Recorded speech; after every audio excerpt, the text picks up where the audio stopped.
welcome to a new vlog. I don't know if this vlog has a theme or anything, but we're gonna go through the weekly TBR with our quote being, "That's the thing about books. They let you travel without moving your feet," by Jahuma Lahiri. I'm forgetting how to say her name. I did read a short story collection by her before, but yes, that's so true. I don't travel as much as I once did, but I get to travel in the books, so I do think that is, still I do travel a lot, but in my mind. The first book is the one that we read in the morning when I'm working out, and that is Misbehaving at the Crossroads by Honor Fannin Jeffers, she's the one who wrote my favorite book. I started to say my favorite author because I've only read the one book of, but I'm like, she can be my favorite author even though I've only read one book because the book was so good, right? So this one is about being a Black woman in America. And the story, her claws are going like right into me when she climbs on me.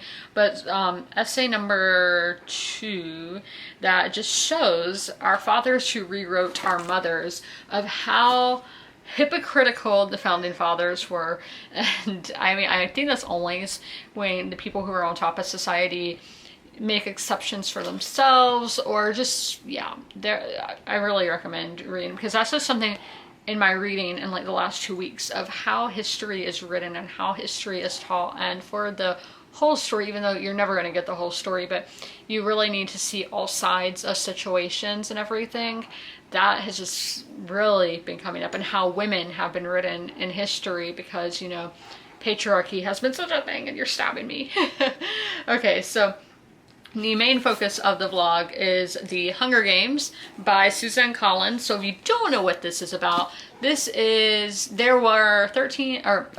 nuclear war that wiped out America, and in place of America now we have Pan Am, who is a country with a capital and then 13 districts. Now, the District 13 had a rebellion against the government, and they got like bombed into oblivion. They're gone. And now there are these games held every year where each district must send 2 children, teenagers, a boy and a girl, to fight to the death. And they are, that is to keep the districts in line, being like, we could do so much worse to you, basically. And so this whole series is basically about rebelling against a totalitarian regime government.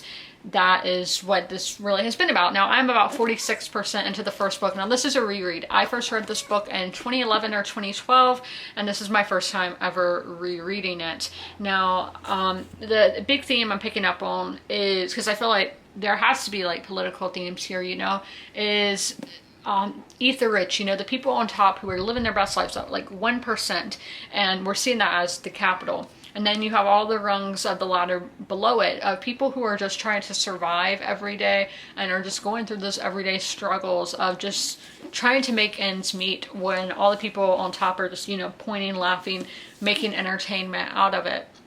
And these people are trying to, as I said, survive, trying to work their way to the top. We can think of the American dream. Like, is that something that is still possible with the society and economy and everything? And those are the themes that I'm picking up on here. But again, reading is subjective, and everybody's going to pick up on different themes in their books. So then the next book is my mood read, and I'm doing it on audio, and that is Madam by Phoebe Wynne.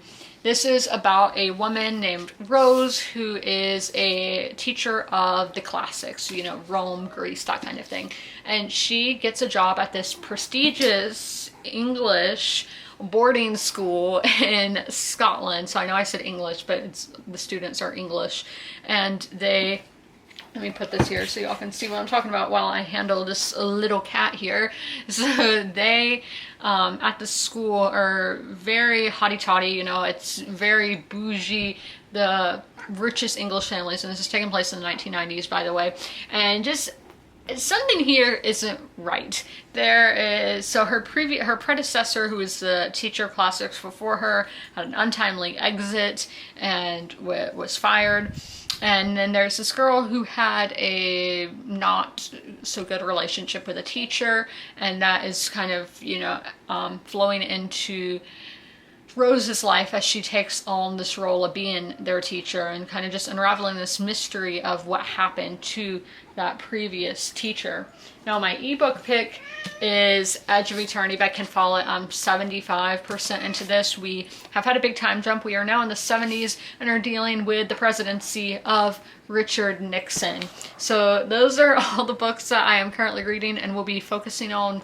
And I hauled a lot of books today, guys. So I was able to get into my mom's storage units today, and the lady working was so nice. She said I was so cute, and that just made my day. But one we're already like done with and have to go back because we were going to tell them at the second office, but there were no workers there. So I have to go back to the other one tomorrow and be like, yeah, we're done here. And then the second one, which is like the big one, because there were like the two bookcases that are taller than my dad, who is like 6 foot something. So two bookcases, but yeah, we're just letting everything air out in the garage because it's kind of dusty, because these are units that are like the doors outside, because like my personal storage unit, it's inside a building, climate control, all of that, so the dust isn't really an issue there. And my building that I'm at is like a brand new, opened last year building, maybe 2 years ago, but brand new building. When these are, I feel like this one that I got all the books from, I think that place has been there like my whole life. I don't know, but there's still like one more box of books that I have to go through. So they're very like 90s, 2000 books. Yeah, and I'm thinking, because I don't know, because when you hand them over, once you've gotten everything that you want out of there, like I got like family pictures and you know, other stuff as well, home decor, just a bunch of random things. I'm thinking, do they just throw it all out? Because I know there's like storage wars where like people place bet on stuff. Like I'm thinking, do I need to get those books that I'm not personally keeping and take them somewhere, donate them? Because I don't want them to go to the landfill, is what I'm trying to say. So I would have to talk to my dad about that, because I feel bad, like how he was saying that he can't just leave any photo album photos behind, and for me, that's how I am with books. I feel guilty if they get thrown out or something. I would feel bad, because I might not want those books. Like there were some even that are books I already owned, but I was like, these are really, you know, good condition. I want to put them in little free libraries for people, because I know like there was like Shirley Jackson, Stephen King, you know, like J. Bloom, like popular authors, where I'm like, people, you know, might want these. And yeah, so I don't know where that will go, but we'll find out tomorrow. Because yeah, to get those bookcases, I am going back tomorrow with a truck. So because like they would not fit in our car. And then the thing, like a cart thing, you know, that you push to put furniture on, because they were, as I said, they were really big. But we're here to talk about the Hunger Games now. I read like 21% today. Yeah, I'm reading like, these chapters are on the longer side. Personally, when we get into the arena, I would have made the chapters shorter and more fast-paced. But I mean, I'm not complaining either, because these chapters, as I said, they are 10 to 15 pages in length, but I am getting through them quite quickly, because the writing style's my personal favorite kind of writing style, blunt, to the point. Favorite. Was this what made that my favorite? I don't know. But yeah, all of these are like plot that I have to talk about today. So these are my notes, this page and then this page, if you're wondering how many notes I made. Let me confirm. Yeah, all the ones that are in color have been my notes from the Hunger Games. So first note comes from chapter 14, where we low-key have like a body horror scene. Now, I did not know that term back then when I first read this book. I'm not going to say what character it happens to, even though it's a side character, but this other tribute in the games gets attacked by these like killer wasps, like think the murder wasp. In South Carolina, we have nuclear wasp, but no, so there are these wasps, and they like, you know, they can kill you pretty instantly. And what it does to the bodies is so creepy. Like Katniss moves her arm, and it like moves the dead body's arm, and it like disintegrates. And I was like, what is real, what isn't? Yeah, like what can make a body do that? Like it was just I'm not gonna say it was like, yeah, it is gross, but like I didn't feel nauseous reading it or anything, but it was just like, whoa, this is, I think that had been the goriest scene so far, if you ask me, and this is a book about kids killing each other.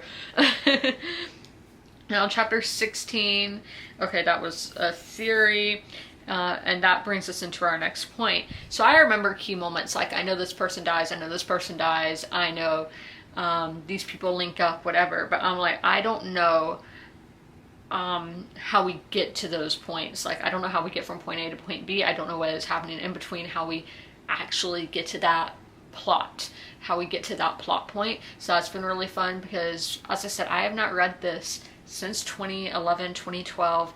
I have not seen the movie in, I'm gonna say, over 10 years. So it is just very like fun in my head, like putting the pieces together of a puzzle. I've really enjoyed that. And then lastly, how timely this is. So I was thinking, I saw a TikTok a month or two ago, and it was showing the people in Gaza, like, you know, the children starving and all of that. And then it would show like Jeff Bezos' wedding in Venice, showing the comparisons of the rich and the poor, you know. And we're not going to get into where you stand with Gaza and Palestine and Israel. We're not going into that, y'all. But I'm saying this video was so moving. It gave me chills because it had this song from the Hunger Games. I don't know. I think it might come in the second book. But this song of Katniss, and in this case Jennifer Lawrence, singing. And I was just like, whoa, that is powerful. I don't care what side you're on in these debates. It was just like, whoa. And again, I think that is a major theme in this story. But something I picked up on today in chapter 18 is we have a character die.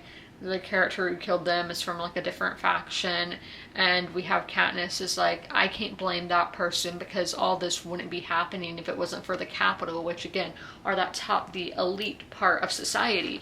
And it's just really timely saying we should not be doing all this infighting of hating other people who might have a different belief than you and all of that, because the actual problem, you know, is always, you have to look to the root of the problem. And it's like, that is what the people on top want, is for infighting and all of that. And Katniss just has that realization. And I was like, man, wow. I think this book really set the tone for the 2010s view. It was published in 2008, by the way. I didn't read it again to 2011 or 2012, when probably around the time the movie was announced. I'm sorry, my bookmark fell off over here. Yeah, I'm still struggling with this bookmark. I'm like, am I just gonna have to have it as a knick-knack because it does not stay on? But those are my thoughts so far. I should finish this book on Wednesday, I think will be the day. But those are my thoughts so far. Hey guys, happy Tuesday. So I'm gonna give you all like a little bit of a rundown of my day, and then we will talk about the Hunger Games. I haven't finished it. I am at 86%, so I was right that I will finish on Wednesday because I've been reading 20% a day, to give y'all just a little bit of reference. The only reason that I didn't finish today, most likely because I didn't get to read on Saturday, read in there anyway. But I went back to the storage unit. I was able to get the bookshelves, and I saved all the books, to let y'all know, and then just a few other things. But the bookshelves, so they are very tall. I would say around, they're over 6 feet because they're taller than my dad. But so we got my dad's work truck, and we got them into, or we got the first one, you know, into the truck, and it like literally that much too long. So the tailgate couldn't go up, so we just, you know, angled it, and then, you know, we put the other one in there as well. So the whole time, so when we go, so we were gonna go at like 2 o'clock, but it was pouring down rain, even though the weather report said nothing about that.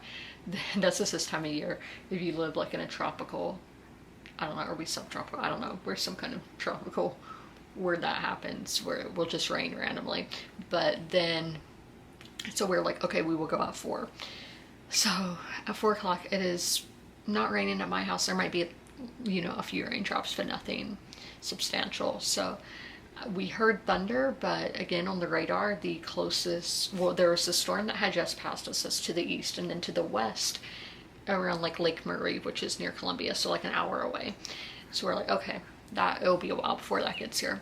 So we get in the car and it just starts pouring down rain. But so we get to the storage unit, and again, so coming home, I was so scared these bookcases would fall out of the truck and into the middle of the road, because we had to go, you know, through like the middle of the city. It's 4:30, pouring down rain. So hopefully they didn't fall out, because and also it wasn't like a straight shot, so we're, you know, having to do turns and everything. But so you have that camera of, you can see, you know, the back, and I was just watching that, and I was just like, it was like my driver was about to win like Talladega or something, because those tracks are super scary, because at super speedways anything can happen. Like, edge of my seat, terrified.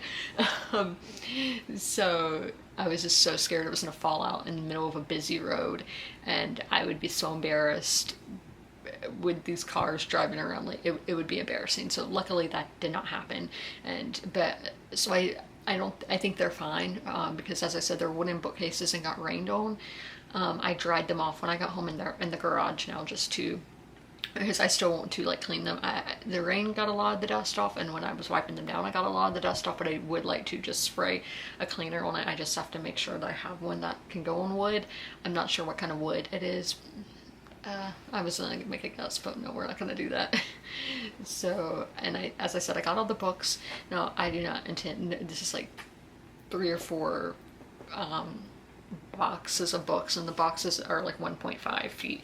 I don't intend to read all of these books. A lot are mass market, but y'all know I wanted to save them. I didn't want them to go to a landfill. So, you know, I mean, they probably wouldn't have gone to a landfill, but yeah, so we saved all the books and the bookcases. I don't know when I'm going to go through all that, because I just want to kind of air out. Yeah, it was so dusty in the storage unit. Again, I'm so glad I have like a climate controlled one. I don't know how dust forms and all of that, but like my storage unit's not dusty, so that's kind of interesting. But let's talk about the Hunger Games. As I said, I got to 86%, so we definitely will be finishing it tomorrow. So we will just read the notes that aren't spoilery. I could do a whole spoiler vlog with this, because this book was published in 2008. As I said, it's almost 20 years ago. It's crazy. But just in case, for if people haven't you know, read the series, I don't want to spoil them. So the first one, so you know, you're in the arena, and I would just go mad from being so paranoid of like, when you just, because there's animals here, weather and everything, it's not just people. So just hearing like a crack of a branch or something, I would go paranoid. It would, like, I would go mad, go insane from being paranoid. Oh, it's just, it makes me feel anxious thinking about it. But yeah, my favorite characters are Katniss and Haymitch. So Katniss has always been like a bad bee for me. I've always loved Katniss, but like Haymitch, there's so much depth to him, of, because, you know, I don't know, are people born alcoholics? I don't know about the fetal alcohol syndrome or whatever, but like, you know, you don't start out as a drunk. You have to get there somehow. But these characters are just so layered, and for a young adult book, a young adult sci-fi, you know, dystopian, it's amazing how layered they are. I'm actually amazed by the character work. And Fred, why do you have airplane ears? And a big theme I've been picking up on, now I'm not sure what this means, but like having debt to somebody, owing somebody something, and becoming even with that person. That's been a big theme that I've been coming across here. Again, I don't really know why that's a theme, what it's trying to say, but it's just something that is reoccurring throughout the book. And okay, the other one would be kind of spoilery, but those are my thoughts on the Hunger Games. And I am starting to think, what am I going to rate this book? Because it's not a 5-star. I am enjoying it. Even when I'm not reading, I'm like, I want to get into it. So I am really enjoying it, but it's not 5-star level, so it's probably somewhere in the 4-star range. But we will just have to see tomorrow when we do Cow Pal. As y'all saw, Delilah did go to the vet, and she was actually very like, I don't want to say very, but this was probably her best visit since her first one ever, when she was a puppy and didn't know where she was at, because she didn't cry or whine. Now, she was on anxiety medication. She didn't wet her pants. She peed before she went inside. She did growl at one lady who just came up behind her and was trying to pet her, and like Delilah was on the floor sleeping, so that startled her. Because yeah, the anxiety medication, it makes you humans and dogs kind of drowsy, and so she was just like sleeping, and that lady startled her. But when she got back to the room, so she hadn't seen this vet before. Like, we've seen the vet, but Delilah hasn't. Only, I think only the cats have. Penny did too, but so she was like very nervous. So we put a muzzle on her, and I don't want to say very nervous, but she didn't want that shot near her. But she got both shots, and she was bribed with milk bones, and she even sat down for the vet, you know, saying sit, and she sat. So yeah, so she yeah, the vet said like she was good when, you know, like good, you know, behaving when we weren't messing with her, or when the vet was messing with her. But when the vet would go to, you know, do something, that's when Delilah would get kind of antsy. But, you know, it went well. We got all that done. So then I go to public storage to sign the units over. I go to their, yeah, y'all aren't gonna know the street. So I go to the location where the big storage unit was. And because we talked to the supervisor last night, and he was like, we will print out the paperwork and you can sign it tomorrow. So go there. There are no employees there. The door's locked. On the phone, it says they're open, but they weren't. So there were like the 4 cars counting us waiting. So waited there like 20 minutes, and nobody showed. So we went to their other location. I'm sorry about the phone ringing. And there were like 3 guys there, one of them being the supervisor, but they were super helpful and so nice. I even told them about Delilah's vet visit. But so I got all that sorted, so I'm done with public storage for that situation. But I did go to Target just now. Okay, it went quiet. My dad just talks very loud when he's on the phone, but that was legit public storage when we were talking of them. So I did get a book today. I got The Emperor of Gladness by Ocean Vuong, which was, or is, an Oprah's Book Club in 2025, and Pages Apart on TikTok. They're the ones who finally convinced me, and I told them, so they know that I finally picked up this book, or picked up a book by this author, because I've heard about this author for years, that it seems like the writing style would be a writing style that I would like, being like poetic and lyrical, and it doesn't look like, you know, there's too much, because sometimes lyrical can be a lot to take in. But I've heard good things, but let's see what it's about, because I actually don't know. So one late summer evening in the post-industrial town of East Gladness, Connecticut, 19-year-old Hai stands on the edge of a bridge in pelting rain, ready to jump when he hears someone shout across the river. The voice belongs to Grazina, an elderly widow succumbing to dementia, who convinces him to take another path. Bereft and out of options, he quickly becomes her caretaker. Over the course of the year, the unlikely pair develops a life-altering bond, one built on empathy, spiritual reckoning, and falling out of the bed, okay, and heartbreak, with the power to transform Hai's relationship to himself, his family, and a community on the brink. So yeah, that sounds straight up like something I would like. And then just to go on, it says, following the cycles of history, memory, and time, which those have been big themes I've been reading lately. The Emperor of Gladness shows the profound ways in which love, labor, and loneliness form the bedrock of American life. So I picked that one up. I also got a notebook, because y'all know, like, this is the notebook I'm doing my Hunger Games notes in. I do not have that many pages left. So I went ahead while they had the back to school stuff out and got this, because I waited a few weeks because I was like, I want the kids and teachers to be able to get this stuff. So they've been back in school for like a week and a half now. So I felt like, you know, I could get something with knowing that the kids are already in the classroom and hopefully have their supplies. So I get this composition notebook. See, this is like a cardboard cover, but it has orcas on it, or killer whales, if you will. And it's 50% consumer waste recycled pages. Yeah, so I like the orcas, so that's why I got that one. But that will be the one I use after my Animal Crossing notebook that I've had since like 2021. This is the one that I'm currently using. It's kind of a glare, but that is it. I'm gonna have some food. I'm gonna do like shrimp on rice, and that's what I'm gonna eat. Guys, I finished the Hunger Games. That was 54 pages that I read today, and we're gonna go through and do Call Pal. I know I have a mess over here because this is stuff I was showing in my video, my snacks. It's messy. We are going to go through Call Pal. So characters, at first I thought I was gonna give them a 4-star because I do love them. They are very layered, and they all come from some form of trauma, poverty, whatever it might be, because I think every character in this has their flaws. They are not perfect. They are broken people, really, if you ask me, and just in this awful, awful, broken society. And they just all have so many layers, because as a kid just reading this is just, as it is. But then as an adult reading this, I'm like, okay, this is why that person is the way that they are, because of these circumstances of the society that they're living in. The characters I was most drawn to were Haymitch, because he's obviously suffering from PTSD. So I was originally thinking just because he was in the Hunger Games, and the Hunger Games is a fight to the death, But also, Katniss made a point that this must get so hard for him, because for, I think, like 24 years, he's been training these tributes to go each year, and none of them come back. He is sending children to their deaths, and there's really nothing he can do about it. That's just the way their society is. And to me, that I was like, oh my gosh, it's crazy. And so why was I thinking a 4-star at first? Because with Katniss, just at the start of the book, really like before they get into the game, she's so in her head and paranoid about Peeta, but it does make sense, because I'm like, she doesn't know this guy is going to kill her. So it does make total sense. So I am going to give the characters a 5, and I did realize that they were my favorite part of the book. Let's go to Atmosphere now. Atmosphere, I'm going to do a 4, because I am like really intrigued by this world, and it's just so incredible how this author crafted this world that can reflect our own at times, but do it in a dystopian setting.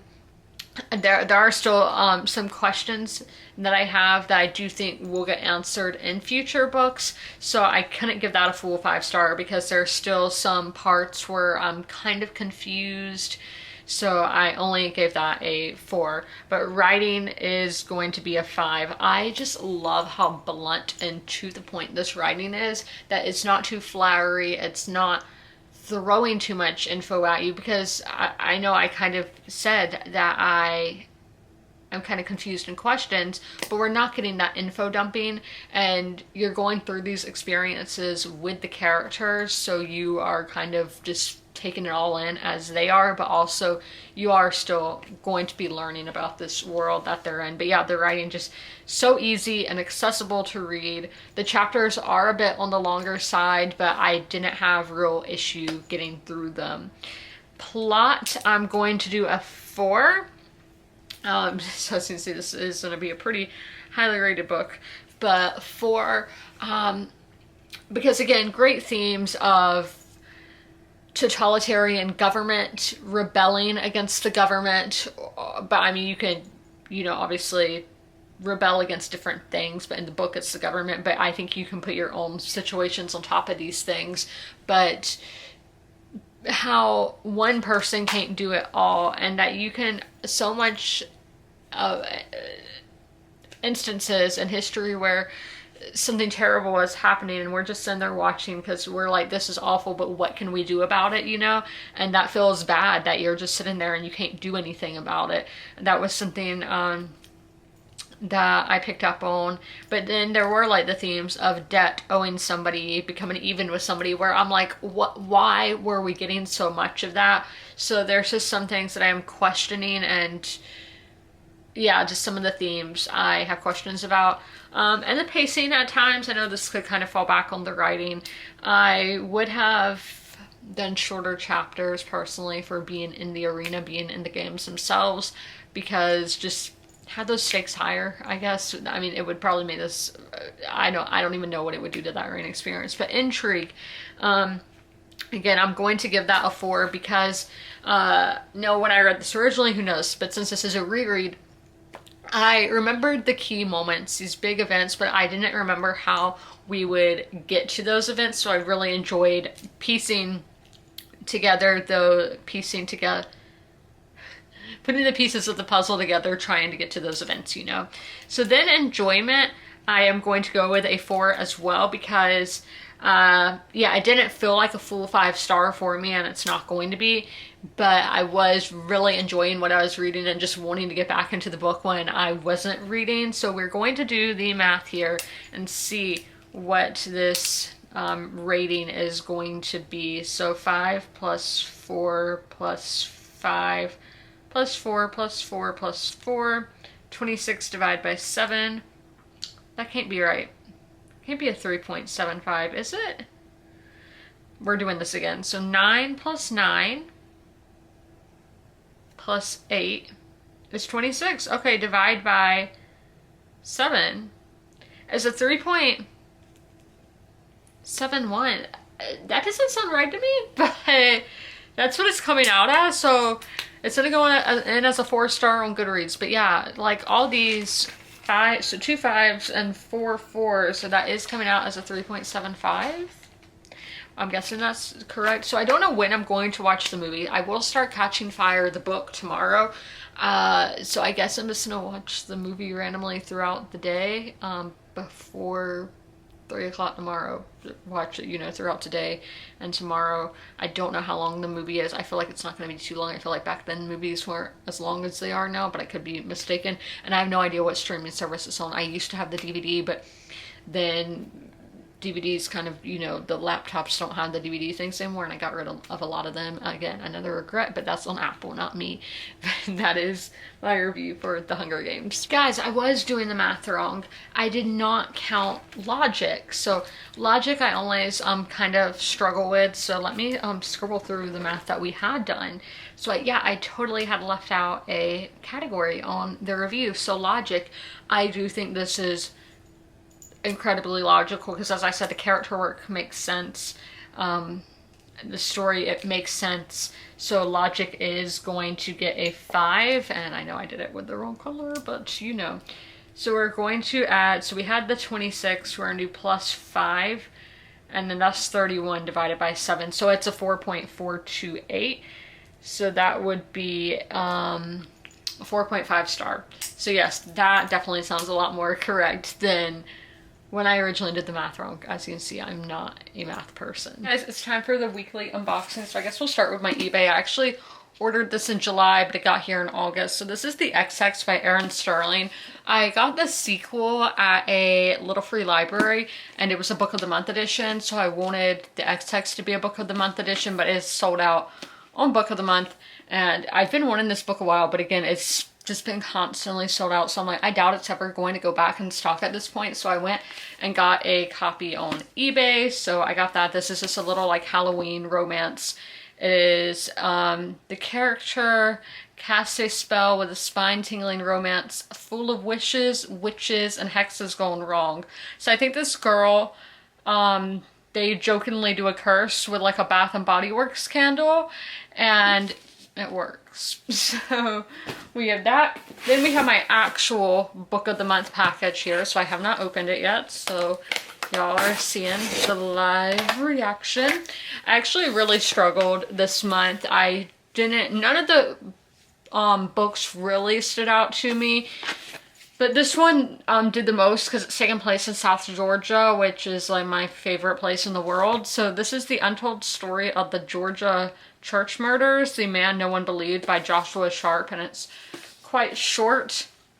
I don't know about this true crime thing. I'm not a big true crime person, but I figured since this is, you know, taking place somewhere that I like or whatever, that it might be interesting. So driven by Sharp's tireless reporting, The Man No One Believed tells the unbelievable story of one of the most confounding cases in Georgia history, an extraordinary fight to free an innocent man, and how state officials worked against the odds to deliver justice for the Swains. So we got that. Then I do have 2 add-ons here, because sometimes I see add-ons, but I'm like, I don't really know much about it, so I'm going to wait for reviews. So Brady on TikTok, Brady Lockerbie, I think that's her name, but she really liked this one, so I was like, oh, that sounds good, because I do like a good family drama, so I will add it to my next box. And that is These Summer Storms by Sarah McLean, and look how summery this cover is. It says this is a razor-sharp, wildly sexy novel about a wealthy New England's family long overdue reckoning, and the one week that threatens to tear them apart. So I do really like that cover. And then this one I saw on, oh, what is her name? I always want to say Melania, but it's not Melania. But it's spelled like Milan, the city. Love her videos, and she doesn't read a ton of romance anymore, so I kind of trust her romance takes, because, you know, I struggle with romance. So this is How Freaking Romantic by Emily Harding. Again, I love the blue. This one, it says, B still hates Nathan, of course, but between weekly meetings and networking events, walks around Washington Square Park and late night pizza, the hate begins to feel a lot like something else, so it seems like enemies to lovers, rivals to lovers. As an uncomfortable truth emerged about the divorce that started all, she's faced with the impossible, choosing between her friends or for the first time her own happily ever after. You have to choose for yourself, let me tell you. But book of the month, and the quote is the original red receipt from Rachel W. in Jefferson, Iowa, who's been a member since 2021. So that's my book of the month order this month, because I really wanted this add-on, so I was like, I got to get a actual pick. So that is what I got. Then I do have a big American Eagle package here. I ordered this, I got this like last week, but you know, I wait till Thursday to open my packages. But I ordered it like a week or two before that. So it was before the Sydney Sweeney ad campaign. So just to let y'all know that that had not happened yet when I placed this order. But if you want to see what I got, you can see that over on TikTok where I do my fashion videos.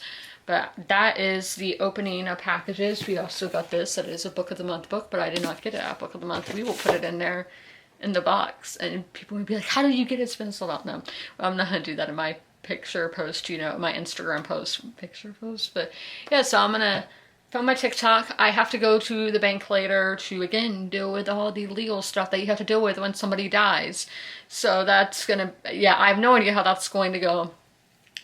Because I hate banks in general. Let me tell y'all, when I have to go to Wells Fargo for my own personal stuff, I'm like, ugh, it's so complicated, and my dad's gonna be there, but still, it's just like, I hate doing all this stuff anyway, but a bank, yeah. I don't like banks. I feel like it's going to be super complicated, but public storage was the most complicated of everything that I've had to deal with. Like, that one was the one that was a pain in the ass. So, like, they were just like never there. You never knew if the workers were going to be there or not, or if they would have the paperwork for you. But again, like, the guys yesterday were super nice, and like the lady who was that in a vlog this week, I think that was Monday, super nice. So when they are there, they're great, but you never know if they're going to be there or not, even though it might say open, like their hours will say they're open, and then they're not actually going to be there. And I'm like, okay, leave a note on the door, something saying when somebody's going to be there, because obviously these open hours on the door do not apply. But yeah, so that's why I'm going to the bank at 1:30 today, hoping, because like, I could have gone like right now at noon, but I'm like, are they going to be at lunch? Because that seems what the problem was yesterday, I guess. I don't know, because it doesn't have like lunch hours, because you know, like a pharmacy or a doctor's office or something will say lunch hours.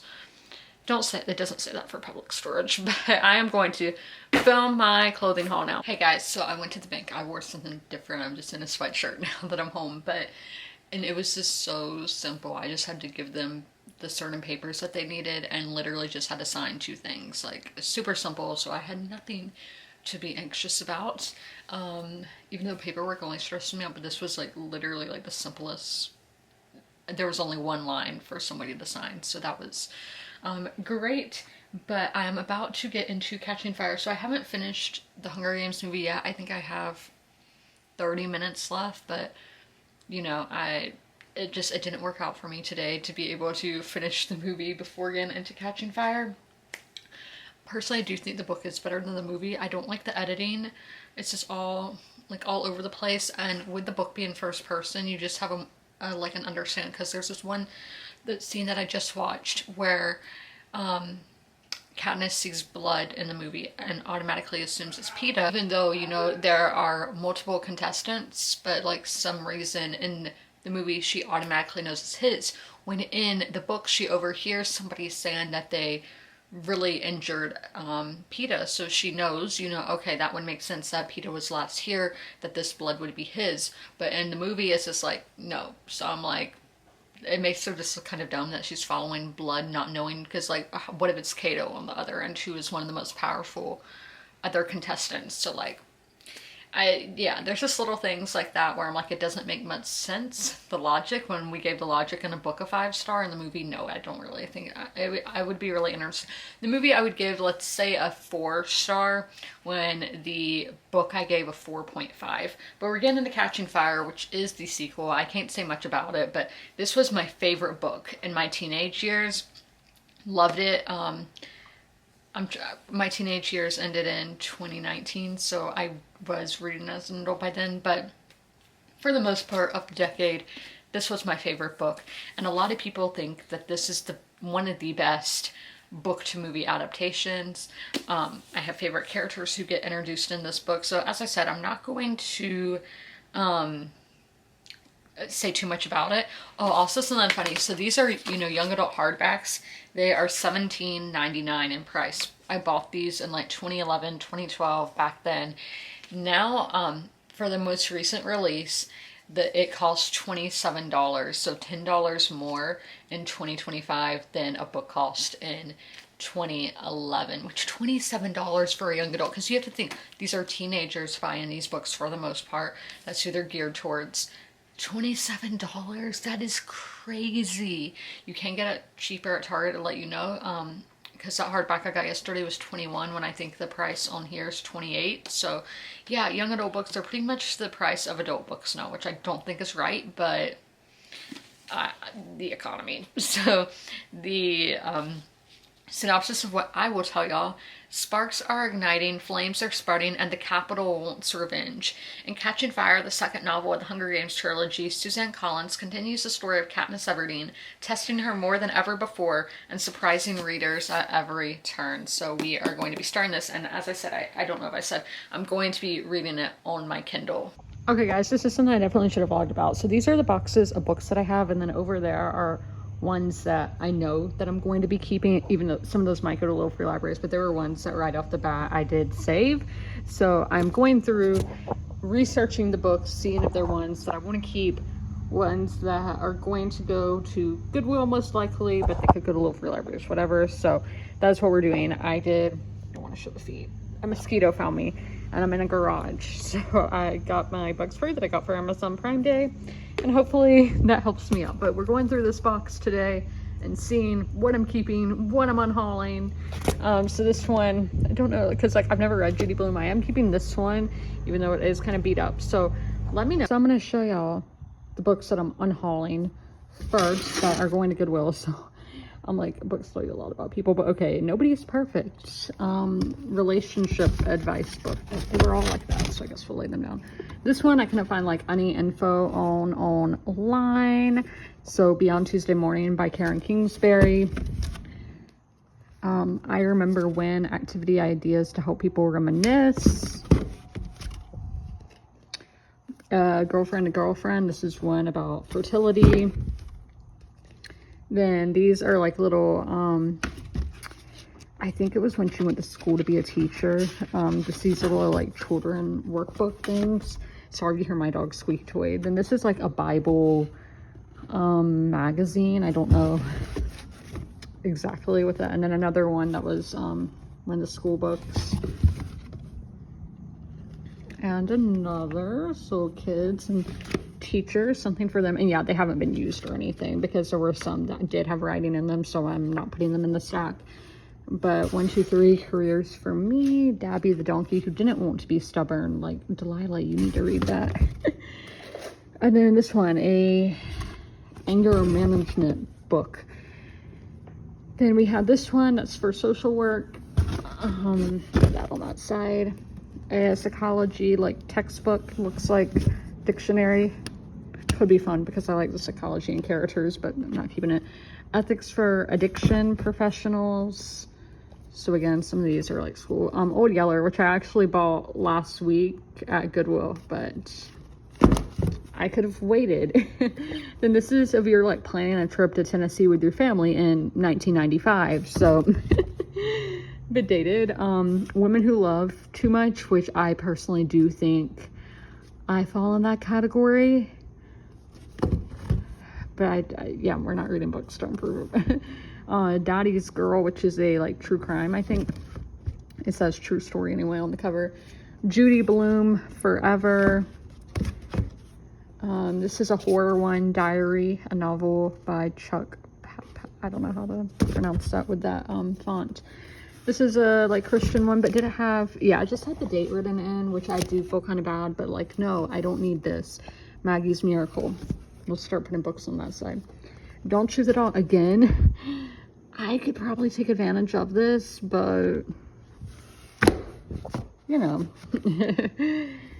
Then this one I really thought about keeping, but just, yeah, it didn't have a great rating on Goodreads. So 3 Bedrooms in Chelsea, just a cute little romance. Because in the 2000s, you had that stuff.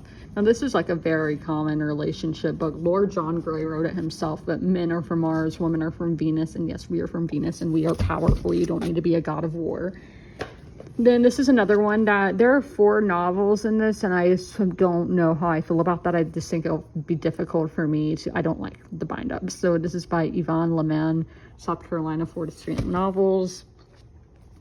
Reminiscent, another one, Uncovering a Lifetime of Memories. Janet Ivanovich, Hot Six, it's in the middle of a series. She's a common one that I see at like Goodwill and everything. Islands, this is a romance, didn't seem like it would be for me. God's High Calling for Women. Overcoming Depression, I've already overcome it, so. Ghost Story, this is really nice for a mass market paperback, like, I don't know. We're about to go into Catching Fire, but I do want to apologize. The last clip I was filming of the books that I'm unhauling, kind of unhauling, because they're not really mine, you know. My phone died when I was recording. I did not realize my battery was as low as it was, but I think it only left out like 2 books, and one was like a little papery copy from Reader's Digest, and then the other was just like a self-help book. So that's what you missed. Now, something interesting.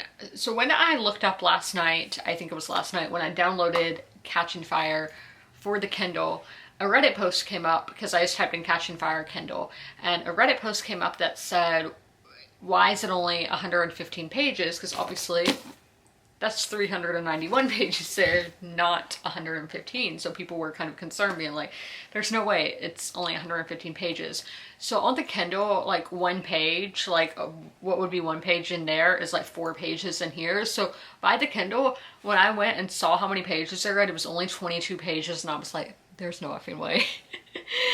So chapter 6 in here is on page 22, when in my physical copy, it's page 75. So Goodreads and Storygraph, even though on Storygraph it says I'm reading the ebook, it says it's an ebook edition, it still says it's 391 pages, but then on Fable I can do the what the page number is in here. So that is how it is on the Kindle, just to warn y'all if you ever want to read Catching Fire on Kindle. So I do have the notes here on my phone, and that's something that so much of this just seems like the capital. I'm like, it doesn't seem like it's Katniss's fault. I'm like, y'all got yourself, as in y'all being the capital, got yourselves into this situation of a rebellion like sparking. But I think it's typical of the government to blame others, point fingers at others, even though like they know it's their fault. I don't know if they necessarily know it's their fault in here, but I'm like, y'all did it. Y'all pushed her into doing some of this. How we talk about class. Class seems to be a big thing in here, because we're seeing they jumped from being poor to being the richest people in their community. So I mourned my old life here. We barely scraped by, but I knew where I fit in. I knew what my place was in this tightly interwoven fabric that was our life. And even if they didn't have everything material-wise, and they being Katniss and her family, even if they didn't have everything material-wise, that's what they knew. And now they're in completely new territory. This is about Quell and I think it's about Quell and his siblings. So he had already signed up for Tesserae, which Tesserae is kind of like if you put your name or your child's name into the dish to be selected for the Hunger Games more, they will give you you know, supplies, food, grain, whatever. It's kind of like welfare, to be honest with y'all. It is kind of that same kind of deal. So he had already signed up for a tesserae, which entitled them to a meager supply of grain and oil in exchange for his entering his name extra times in the drawing to become a tribute. And that's just always, those who need help the most are always going to be the ones that are screwed over when bad stuff happens and it's awful. They're the ones always at the most, like, in the riskiest place, I guess. And then this is just a quote that I liked. I think this is the first time I've like highlighted something being like, I like that. And it's, but you've got to go through it to get to the end of it. Yeah, you have to go through these hard things in life just to get it over with. And just with all like the probate stuff and all that I'm dealing with in my life right now, I'm like, I gotta keep doing it, gotta keep doing this stuff. And I'm pretty much, I'm not gonna say I'm done with everything. There's still some things I need to do, but a lot of the big things I've got done with. I went and did it, like going to the bank today, dealing with public storage this week. You have to get through it for it to end. So you gotta keep pushing through, and we're being a motivational speaker over here. And this quote, and then yeah, another, but the one that I'm going to read to y'all. We have our ways to stay busy, to keep thoughts of our time as contestants in the Hunger Games at bay. So, you know, there's just different things. People, Mitch became an alcoholic to try to push those thoughts away, and just different people will start different hobbies and all after they have their time in the games. And I just think that's something so important that obviously I didn't realize as a kid when I read this book, but the mental health aspects in this book, because so many times you read fantasy books and historical fiction books, these people are going through crazy stuff and it has like no impact on their mentality. They're like, yep, I went through that, whatever. No, that's not how it happens most of the time. No, I know you could be like, in the 1600s, they didn't know what PTSD was. They didn't know what that was until, you know, the last century, like after World War I. True, but that doesn't mean people didn't have their struggles and everything. Even if there wasn't a official scientific word or diagnosis, people had their struggles after going through bad things. I'm not only saying war, but we have poverty in here. And just, there's so many things that you can go through in life that are going to take a toll on your mental health. And we do get to see that depicted here, that these characters, they are flawed, as I've been saying, and they're broken people, and they have just been through awful, awful things. I'm not even just saying the people who are in the games, but as I said, a lot of these people live just in a dictatorship society. We see District 11 and just how brutal it is, and having like every move watched and having to behave a certain way and have to put all your energy into work and nothing else.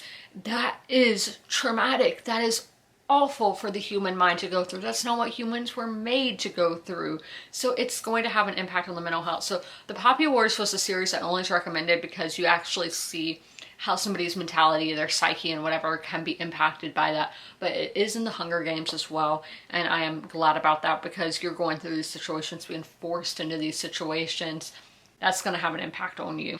Also, just a random thought. So peacekeepers are, again, like the people who are like the Stasi, people who are like the Gestapo, people who are like martial law, those secret police kind of people.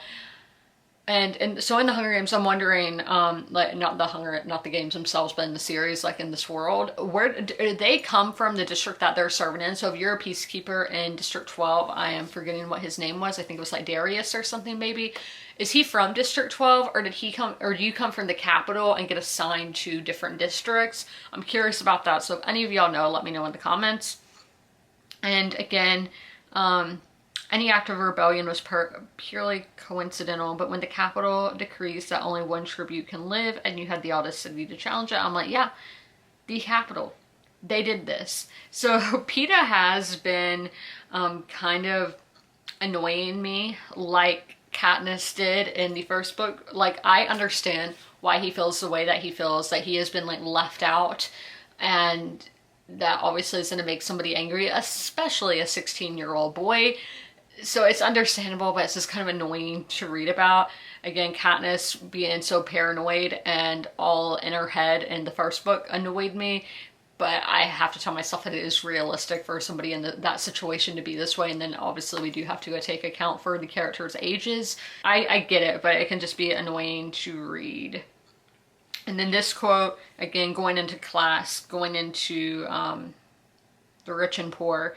There is no danger of an uprising here among the privileged, among those whose names are never placed in the reaping balls, whose children never die for the supposed crimes committed generations ago.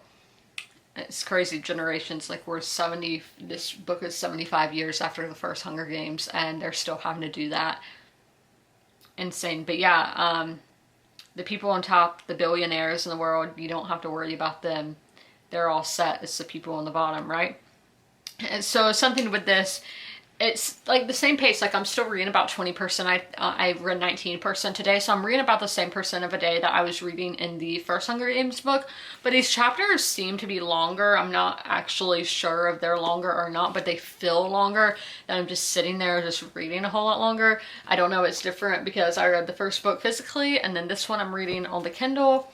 I don't know if that plays anything into it or not, but those are my thoughts on Catching Fire, chapters 1 through 5. I read 1 through 5. 6 will be what I start on tomorrow.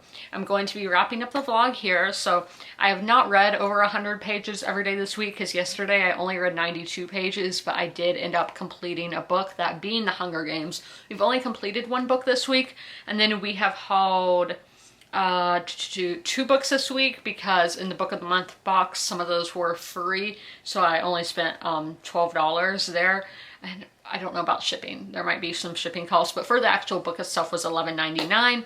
And then I got the Emperor of Gladness yesterday at Target for $21, but that's to show all the difference of book of the month price compared to store price, even though Target is still, in my opinion, the cheapest place in person to buy a new hardback, because you can go to Goodwill and there will be cheaper books, but they're, you know, they're not brand new books, they're secondhand books. So that is all for the week. I think we'll still be in Catching Fire next week, but we will probably be going into Mockingjay as well. I hope you guys enjoyed this video. If you made it all the way through, leave a beachy emoji in the comments below. And as always, comment, rate, and subscribe. Don't forget to ring that notification bell to be notified when all my videos go live. I'll see you in my next one. Bye!